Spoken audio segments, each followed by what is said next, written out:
The aliens of the distant planet Valoria had never known such fear. Their world, a vibrant and lush planet filled with strange flora and glittering cities, had been peaceful for centuries. Its people had built their civilization on intelligence, culture, and diplomacy rather than force. They traded with neighboring planets, shared technology, and maintained a network of alliances that had kept them safe for generations. But now, all of that was crumbling. The first signs of danger had come subtly. Scouts reported strange ships approaching from a neighboring star system, ships unlike any Valorian had ever seen.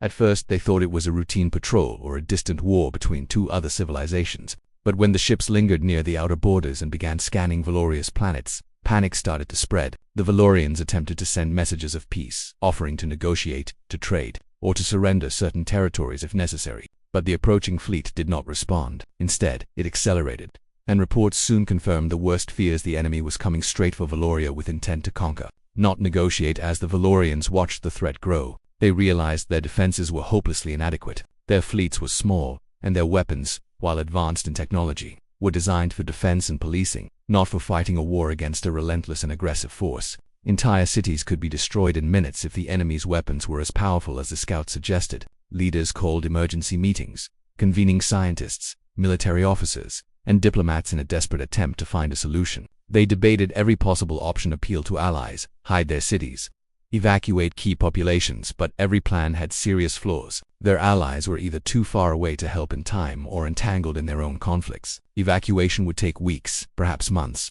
far longer than they had. Time was slipping away, and the sense of dread became suffocating. Families huddled together in their homes, children unable to comprehend why their schools had closed, why the streets were empty, and why ships filled the skies, not with the familiar traffic of trade and travel, but with warships moving in tight formations across the cities. Communication networks buzzed with warnings, rumors, and frantic messages. Panic, for the first time in centuries, gripped their leaders knew that without outside help, their civilization might not survive. It was during this panic that one of the younger diplomats suggested a desperate measure: send an SOS beyond their known allies, beyond the neighboring systems, to anyone who could hear them. It was almost laughable to some, a plan so risky that it bordered on insanity. Who could possibly respond? And if someone did, would it even be in time? But the alternative was certain destruction, and that made the idea worth pursuing.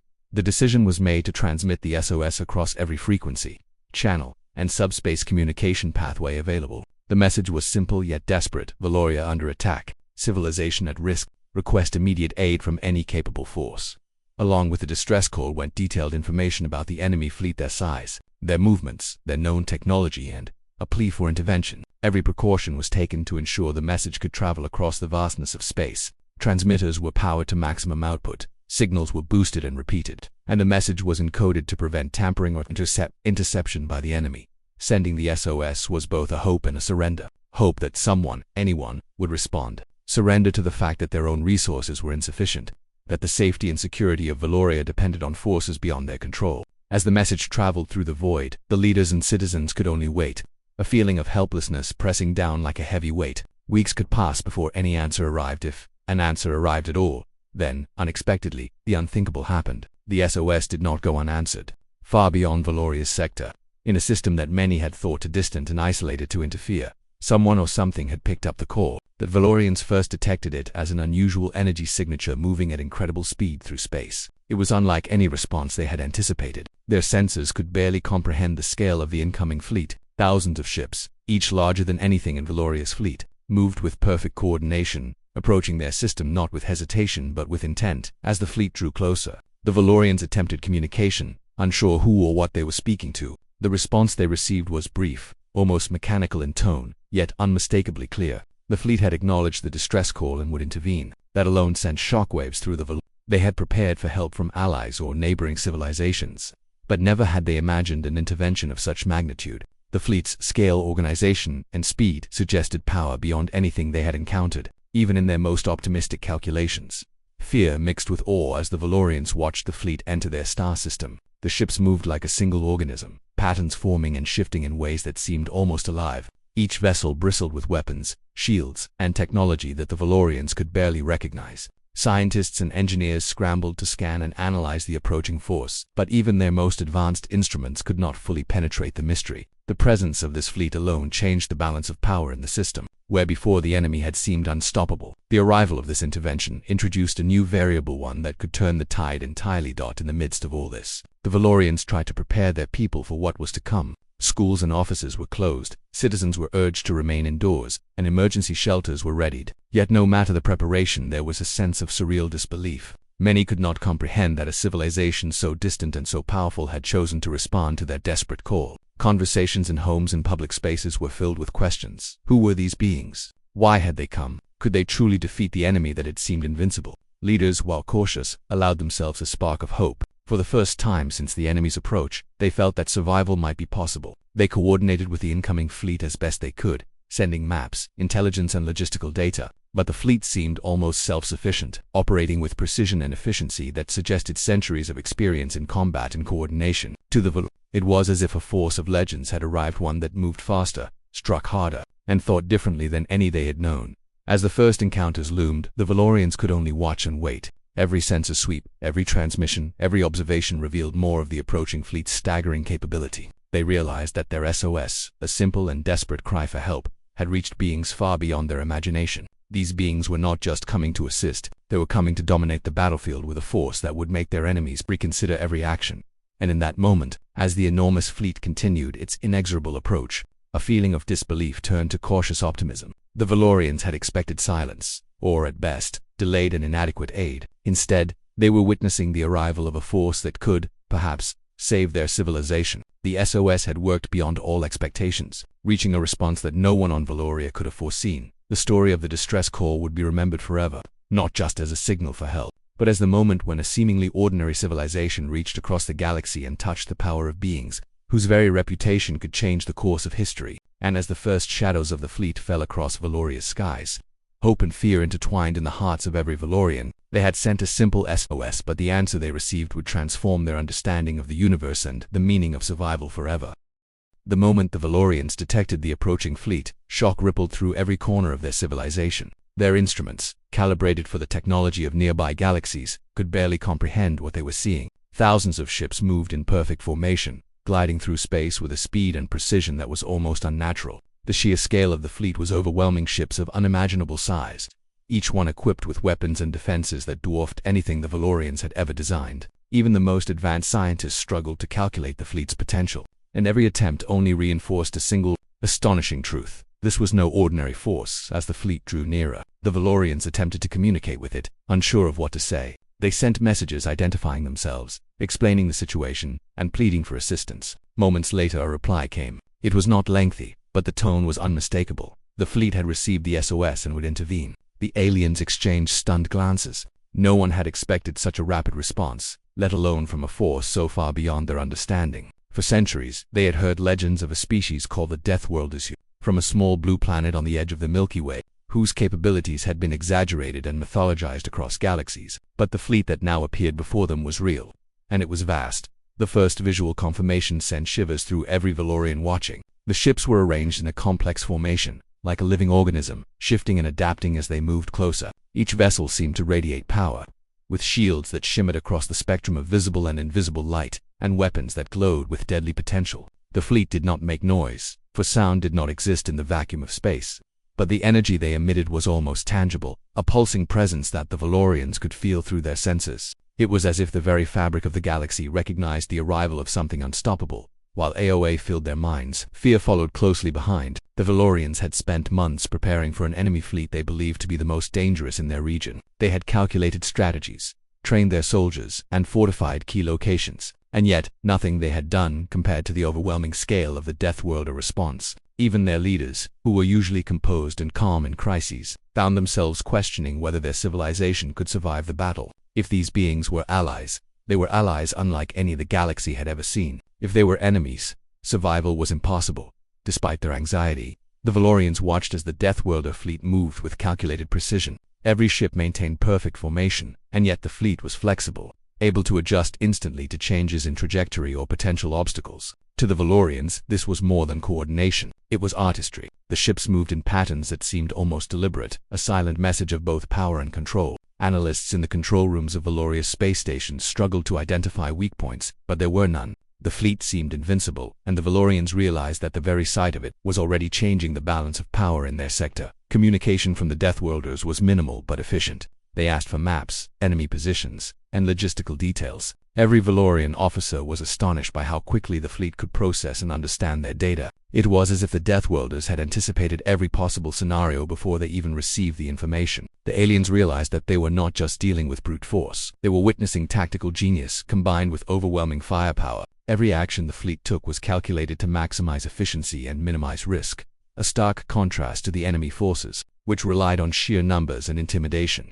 The enemy, however, did not wait silently. Reports soon came in that they had detected the approaching fleet and were preparing their own formations. Yet, even as they mobilized, the Valorians could sense their hesitation. They had believed they were confronting a standard allied fleet, nothing more than reinforcements from nearby systems. The sudden appearance of an overwhelmingly superior force caused confusion and fear among their ranks. Their commanders had never faced anything like this. Orders were shouted across bridge consoles, but the enemy ships moved sluggishly, reacting slowly to the strategies of the Deathworlder fleet. Already, the balance was shifting before any battle had begun.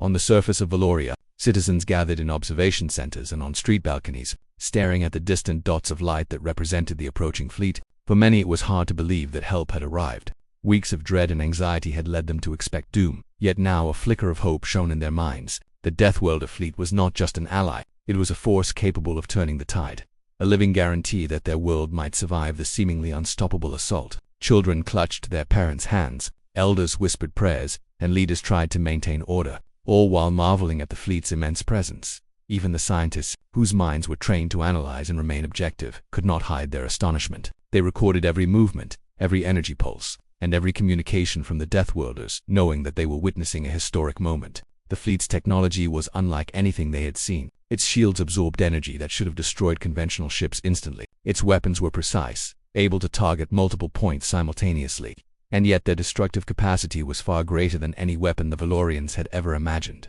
To the aliens, it was a perfect blend of strategy, speed, and sheer firepower.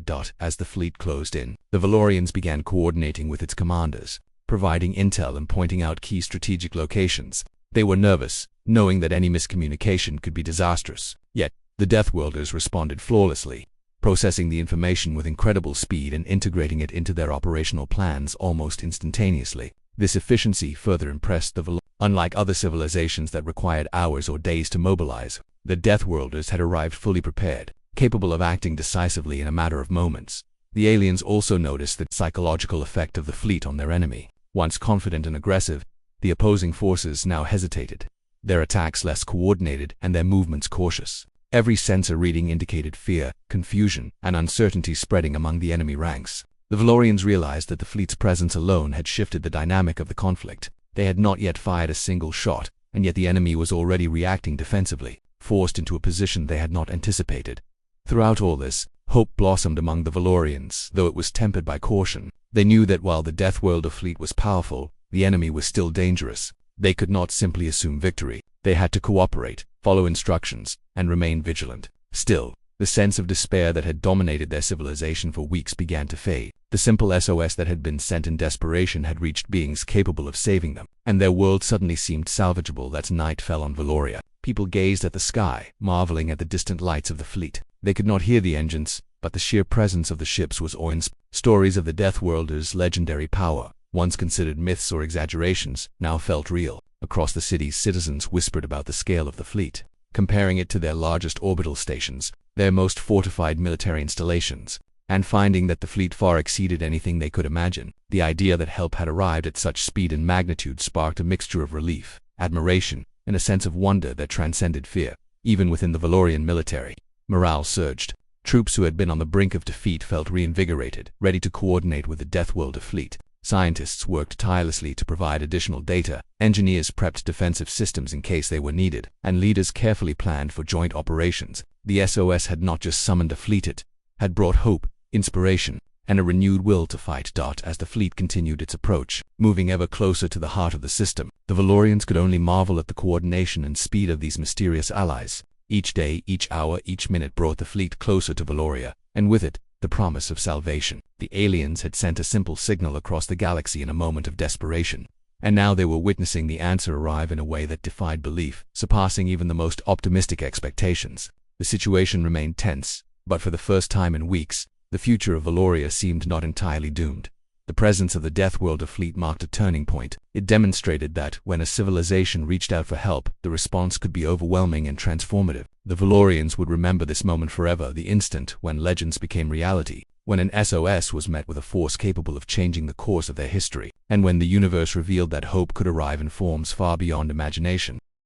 The moment the Deathworlder fleet entered Valoria's system, the aliens watched in a mixture of awe and disbelief. Thousands of ships moved like one organism, their formations shifting constantly, adapting to the gravitational pull of planets and the positions of asteroids. Every maneuver seemed purposeful, precise, and terrifying in its perfection. From the surface, the light show alone was enough to stun any observer. The ships reflected starlight in a dazzling array of colors, beams of energy tracing their paths across space, creating a spectacle that was beautiful and horrifying at the same time.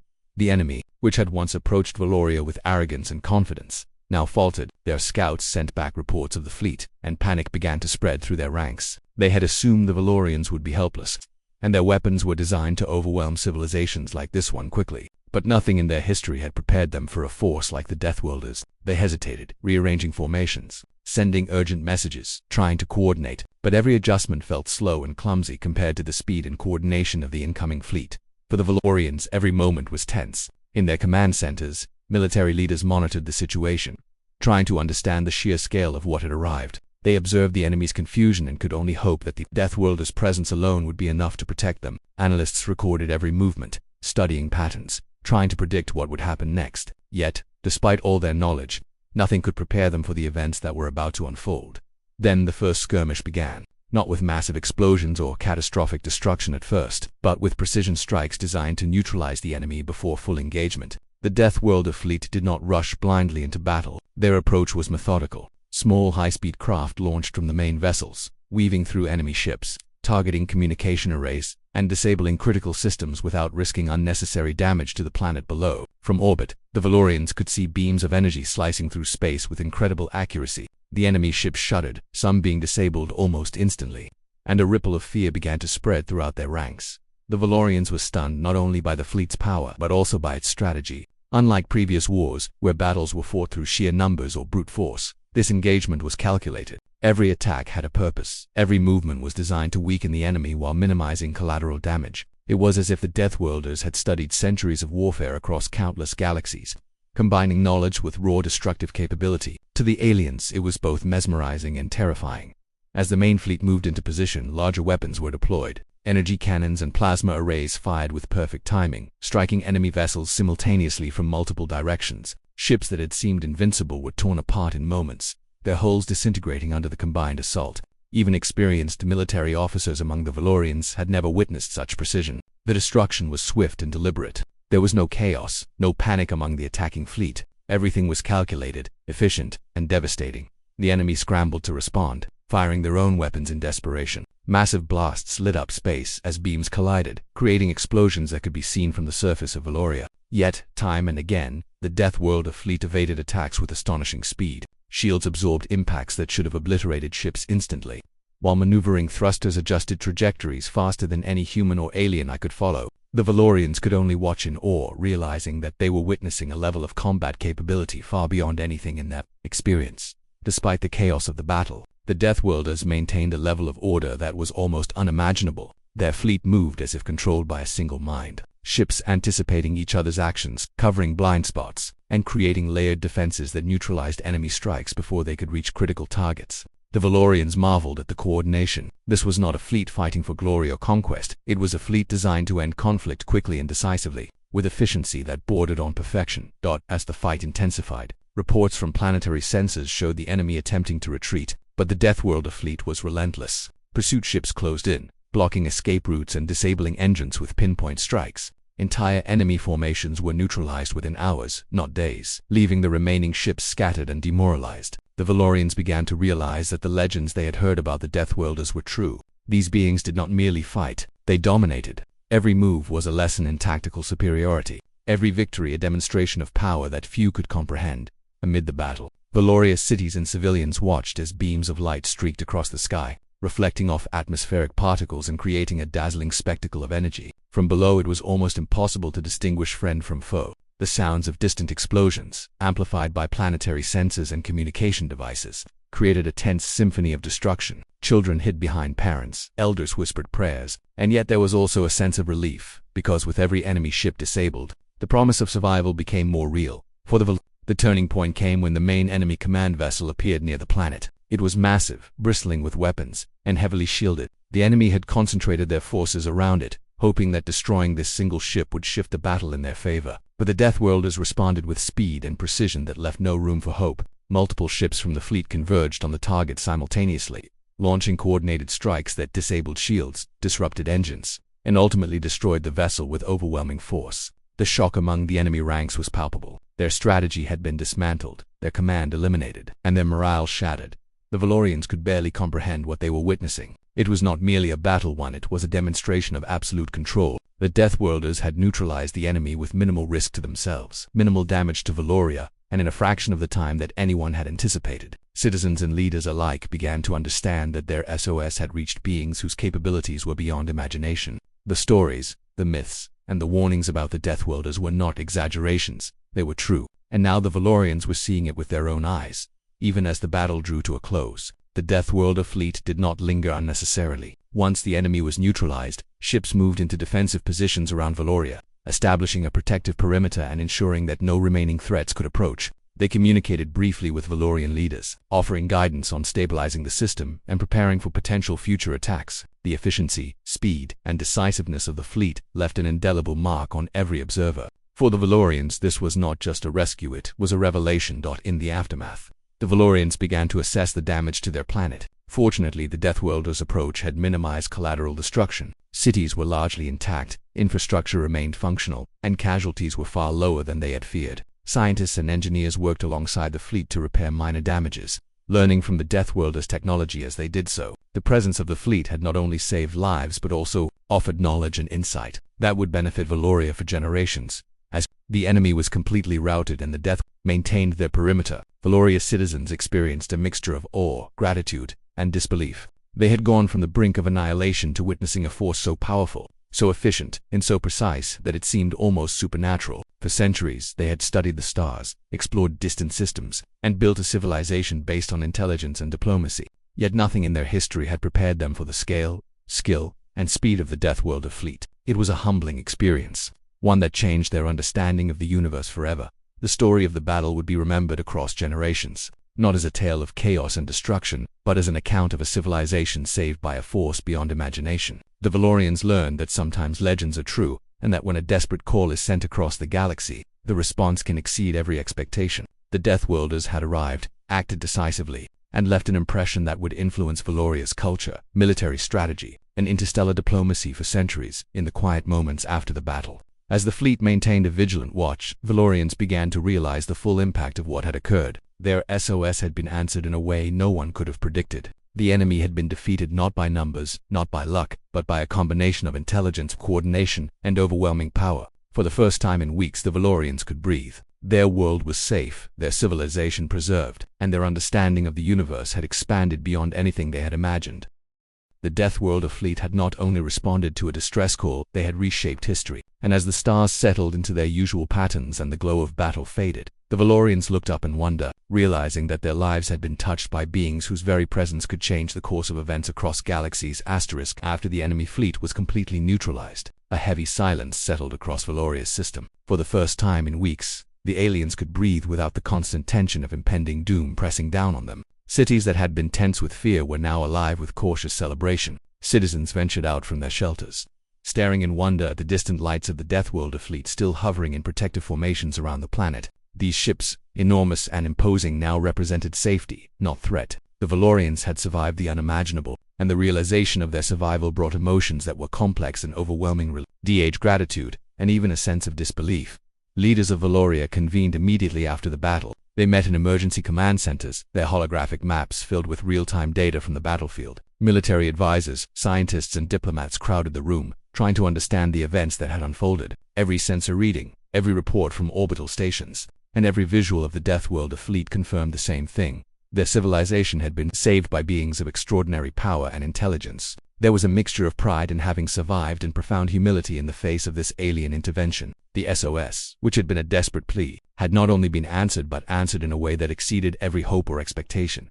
The first meetings between the Valorians and the Deathworlder fleet's representatives were tense. The aliens approached cautiously, their bodies and minds on edge, unsure whether these beings might still pose a threat. When communication was established, however, the Deathworlder's messages were surprisingly direct, yet formal. They inquired about the condition of the planet, requested confirmation that no civilians remained in danger zones, and asked for details about remaining enemy elements. They were not overly verbose, but each statement carried an air of authority and confidence. The Valorians, despite their initial fear, quickly realized that these beings were disciplined, focused, and efficient, entirely unlike any other civilization they had encountered. That as the Deathworlder fleet maintained its defensive perimeter, the Valorians began to take stock of the aftermath. Reports came in that although the enemy fleet had been destroyed, a few scattered ships had escaped, retreating into nearby systems. Scientists and military planners debated whether to pursue, but the Deathworlders calmly advised that the immediate threat had been neutralized, and that pursuing the remnants would be unnecessary at the moment. Their confidence was absolute, and the Valorians sensed that they could trust these instructions. Even the most cautious officers could not deny the evidence. The Deathworlders had already demonstrated control over the situation with overwhelming precision. On the surface, citizens were emerging from their shelters in waves, some in disbelief, some in joy, and some simply silent, staring up at the stars in awe. The arrival of the fleet, its intervention, and the decisive victory over the enemy had left a profound mark on their culture. Children, who had spent days hiding from the threat above, now ran to observation decks to watch the enormous ships gliding silently in orbit. Elders spoke quietly to one another, comparing the current events to stories of wars and disasters long past. Realizing that nothing in Valoria's history had ever approached this scale or intensity, the survival of their civilization felt miraculous. Yet they knew it was not luck, it was the calculated action of beings whose power was beyond imagination. Scientists and engineers worked alongside the Death, attempting to study and understand their technology. The alien observers were cautious but eager to learn. Every moment spent analyzing the fleet's systems revealed new insights into shields, propulsion, and weapons technology. Unlike the Valorians' own designs, which emphasized efficiency and diplomacy, the Deathworlders' technology combined power, durability, and precision in a way that was almost artistic. Each vessel was a demonstration of engineering mastery, capable of incredible speed, defensive strength, and destructive capability. The Valorians realized that their knowledge of interstellar warfare, even at its peak, was still far behind the capabilities of these beings. Diplomatic exchanges began cautiously. The Valorians expressed gratitude, explaining how the enemy had overwhelmed their defenses and describing the hopelessness that had led to the SOS. The Deathworlders listened but did not respond with words of reassurance. Instead, they acted with continued presence, maintaining protective positions and monitoring for any unexpected movements. To the Valorians, their silence was both unsettling and reassuring. These beings did not need to comfort it. They demonstrated their intentions through actions, and their actions were clear. They had intervened to protect Valoria, and they remained vigilant to ensure the threat did not return. Meanwhile, the enemy's retreating ships were tracked, but no further aggressive moves were detected. The Deathworlders appeared confident that any future attempts would be met with the same decisive response. Valorian strategists were stunned at the level of foresight and planning demonstrated. It was clear that the Deathworlders had not only fought the battle successfully but had done so in a way that secured the system for the long term. Their victory was absolute, and their presence turned what could have been a temporary reprieve into a lasting safeguard. As days passed, life on Valoria began a slow return to normalcy. Markets reopened, schools resumed, and families reunited. Yet, even in this return to routine, the impact of the Deathworlders' intervention remained ever present. Statues, paintings, and holographic records were created almost immediately to commemorate the fleet's arrival and the survival of the civilization. Stories were told and retold, emphasizing the awe-inspiring power and precision of the fleet. Children learned about the day the SOS was answered not with hesitation, but with overwhelming force and skill. These events became part of the cultural memory, a defining moment in Valoria's history. Leaders of Valoria also began considering the long-term implications. The presence of the Deathworlder fleet had not only saved their civilization, but also fundamentally changed their place in the galaxy. Where once they had been a small, relatively insignificant power, now they were recognized as a civilization under the protection of beings whose influence extended across galaxies. Diplomacy, trade, and alliances were reconsidered, as neighboring civilizations who had previously dismissed Valoria now viewed it with a mixture of respect and caution. The arrival of the Deathworlders had shifted the balance of power, and the Valorians understood that their history had been irrevocably altered. Despite the relief and awe, there were also questions and uncertainties. Who exactly were these Deathworlders? What had motivated them to respond so decisively? Could they be relied upon in future conflicts? The Valorians had no answers, only observations and a profound sense of gratitude. The legends of their power had been true, yet the reality exceeded every tale. Every citizen and leader understood that the SOS had reached a force beyond comprehension, and that the consequences of their intervention would ripple through Valoria's culture, science, and military for generations to come. The Deathworlders remained in orbit for several days, ensuring stability and assisting in minor repairs. They offered guidance on restoring communication networks, stabilizing damaged energy grids, and monitoring for any residual threats. Their presence was steady and unwavering, a silent reminder of the power that had saved the planet. The Valorians watched and learned, absorbing knowledge from the fleet's systems and procedures, realizing that their understanding of the universe had expanded in ways previously unimaginable. In these days following the battle, stories and personal accounts began to circulate. Citizens spoke of the moment they first saw the fleet, of the precision with which enemy ships were neutralized, and of the sense of calm authority that the Deathworlders projected. For many it was a transformative experience, one that instilled a mixture of reverence and hope. The fleet had not merely fought a battle, it had demonstrated a model of power, control, and efficiency that left a permanent imprint on the consciousness of the Veylorians. As the fleet prepared to depart, leaders of Valoria expressed their gratitude once more. The Deathworlders responded with brief acknowledgments and confirmed that their mission was complete. Without fanfare, the fleet began to leave the system, moving with the same efficiency and speed that had characterized their entire operation. Citizens watched in silence as the ships disappeared into the distance, leaving behind a civilization forever changed by their presence. In the days that followed, the Valorians continued to assess the impact of the intervention. Economies stabilized, cities rebuilt, and scientists incorporated lessons learned from the advanced technology they had observed. The enemy had been defeated decisively, and the survival of Valoria had been secured. Yet, the memory of the fleet, their precision, and their overwhelming power lingered in every mind. The SOS that had been sent in desperation had reached beings capable of not only saving them but also reshaping their understanding of what was possible in the galaxy. The Valorians realized that this event would define their civilization's history. They had faced annihilation, received aid from an incomprehensibly powerful force, and survived against all odds. Their culture, technology, and diplomacy were forever altered. Stories of the Deathworlder fleet would be told for generations, not as myths, but as documented fact. The simple SOS they had sent had triggered a response beyond imagination, a turning point that ensured the survival of their civilization and opened a new chapter in their understanding of the universe. In the weeks following the arrival and decisive intervention of the Deathworlder fleet, the Valorians struggled to fully comprehend what had happened. Their civilization, once on the brink of annihilation, had survived against an overwhelmingly powerful enemy, thanks to beings whose strength and intelligence far exceeded anything they had ever imagined. Citizens moved through their daily routines with a mixture of relief and awe. Markets reopened, children returned to schools, and families that had been separated during the chaos reunited. Yet, despite the return to normalcy, there was an undercurrent of something profound, a sense that life, culture, and society on Valoria had changed forever. The Deathworlders had left a lasting impression on every individual who had witnessed their fleet. Their power was undeniable, but it was the efficiency, precision, and decisiveness that truly amazed the Valorians. No one could forget the way enemy ships had been disabled almost instantly, the flawless coordination of thousands of vessels acting as one, and the quiet, commanding presence that had radiated from the fleet itself. Even those who had spent their lives studying advanced military technology were left in awe, realizing that their own capabilities were small compared to the sheer force they had observed. The SOS they had sent, which had seemed like a desperate gamble, had summoned a response beyond imagination, response that had reshaped their understanding of the universe. The alien leaders now faced the challenge of rebuilding not only their physical infrastructure, but also their confidence in interstellar affairs. Their enemies had been decisively defeated, yet they were acutely aware that other threats in the galaxy might take notice of this sudden display of power. The Deathworlders had not just saved Valoria, they had demonstrated that the planet was now indirectly under the protection of a force that few could challenge. Neighboring civilizations, previously indifferent or even hostile, began reconsidering their approach to Valoria. Diplomats and leaders received new communications from other planets, inquiries tinged with both caution and curiosity. The galaxy had seen the Deathworlders in action, and the ripples of that influence extended far beyond Valoria itself.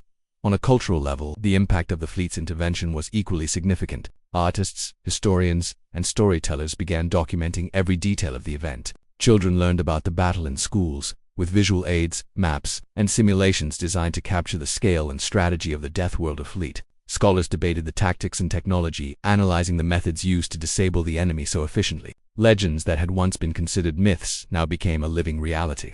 and a new sense of inspiration spread throughout the population. For many Valorians, the experience was transformative. It reshaped how they viewed their place in the galaxy and their understanding of what was possible when civilizations with extraordinary power acted decisively. Scientists and engineers worked tirelessly in the aftermath, studying what they could of the Deathworlder's technology. While the fleet had left behind no manuals or detailed instructions, the Valorians carefully analyzed patterns, designs, and structures, attempting to reverse engineer insights where possible. Every new discovery provided valuable knowledge, even if much remained incomprehensible. They realized that the technological gap between themselves and the Deathworlders was immense, but the opportunity to learn from observation alone was invaluable. It was a chance to advance their civilization in ways that might have taken centuries under normal circumstances. Despite the awe and gratitude, questions remained. Who were the Deathworlders truly? Why had they intervened so decisively for a civilization so distant and relatively insignificant in the vast expanse of the galaxy? Could they be relied upon in future conflicts, or was this intervention a rare and extraordinary occurrence? The Valorians could only speculate. They had seen the legends confirmed, yet the reality exceeded every story, and they had no way to fully understand the motives of these beings. What they did know was that the SOS they had sent, a simple message of desperation, had reached a response that changed everything. In practical terms, the Valorians also began strengthening their own defenses. The battle had demonstrated not only the power of the Deathworlders but also the vulnerabilities in their own systems. Military officers, guided by the data observed during the battle, initiated upgrades to planetary defense grids, communication networks, and fleet coordination. While they could not hope to match the Deathworlders' capabilities, they could learn from the tactics and strategies they had witnessed. Every adjustment, every upgrade, every simulation incorporated lessons from the fleet's intervention. It was an effort to ensure that Valoria would be better prepared, whether for future threats or for maintaining autonomy in the shadow of such a powerful protector. Meanwhile, the citizens of Valoria adapted to a new reality. Social structures shifted subtly, influenced by the collective experience of survival and the knowledge that beings of unimaginable power had intervened on their behalf. Families, communities, and institutions found a renewed sense of purpose, driven by the memory of how close they had come to annihilation and how swiftly salvation had arrived. Stories were told and retold not just in factual accounts but in personal recollections of awe, fear, and relief. These narratives became a part of the culture, inspiring future generations to aim higher, explore further, and understand that the universe was far larger and more complex than they had ever imagined. Diplomatic channels remained active, with neighboring civilizations cautiously approaching Valoria in the weeks after the battle. The display of the Deathworlders' power had sent a clear message: Valoria was no longer a vulnerable planet to be conquered or exploited. While the fleet itself had departed, the memory of its precision, efficiency, and overwhelming strength lingered. Other civilizations began to treat Valoria with new respect, often cautious, sometimes awed, but always aware that this planet had received the attention of a force capable of altering galactic dynamics. Among the military leaders of Valoria, a sense of both admiration and humility took root. They had witnessed tactics, coordination, and technology that were far beyond their capabilities, and they realized that victory had been achieved not by their own power but by the intervention of the Death. Yet this did not lead to despair. Instead, it inspired a new approach to strategy and planning. They began studying the fleet's actions in detail, examining each maneuver, each precision strike, each use of intelligence to neutralize threats efficiently. Even without access to the Deathworlders' technology, the principles could guide them to become a more prepared and capable civilization. For the departure of the Deathworlder fleet was bittersweet. Relief and gratitude were tempered by the knowledge that such intervention might never occur again. Citizens and leaders alike hoped for continued protection, but they understood that their survival had been a gift on extraordinary event that would not be repeated lightly. The SOS had worked, but it had also revealed the reality of a universe where civilizations of vastly different power levels existed, and where survival often depended on forces far beyond one's control. Stories began to circulate of individuals who had witnessed the fleet's arrival firsthand. Children who had been hidden in shelters recalled the first sight of the massive ships silhouetted against the stars. Scientists remembered the precision of energy beams disabling enemy vessels with pinpoint accuracy. Military officers noted the discipline, coordination, and strategic genius displayed throughout the engagement. Every account emphasized the same theme. The Deathworlders were unlike anything the Valorians had encountered, and their intervention had been nothing short of miraculous. In academic circles, the battle became a subject of intense study. Universities and research centers created programs dedicated to analyzing every aspect of the fleet's tactics, from formation patterns to engagement strategies and logistical efficiency. Scholars debated whether the Deathworlders were acting purely from principle, curiosity, or a complex sense of responsibility toward weaker civilizations.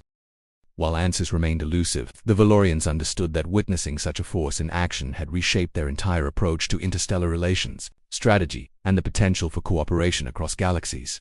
Over time, the events of the battle became woven into the cultural identity of Valoria. The day the SOS was answered was commemorated annually, not as a celebration of war but as a reminder of survival, hope, and the extraordinary power of allies who could arrive when least expected. Art, literature, and music reflected the awe and gratitude inspired by the fleet's intervention. The memory of the battle, of the precise and overwhelming force, and of the survival it enabled became a defining element of their civilization's history. Despite the passage of weeks and months, the lessons of that period remained vivid. The Valorians had learned that even in moments of desperation, reaching out into the unknown could bring unexpected aid. They had seen the tangible power of a civilization that combined intelligence, precision, and decisive action, and they had realized that legends, sometimes, are more than stories. They are warnings, records, and sometimes guides to survival. The SOS, a simple plea for help, had resulted in a response that transformed their understanding of the galaxy, their place within it, and the possibilities of survival against overwhelming odds. As time went on,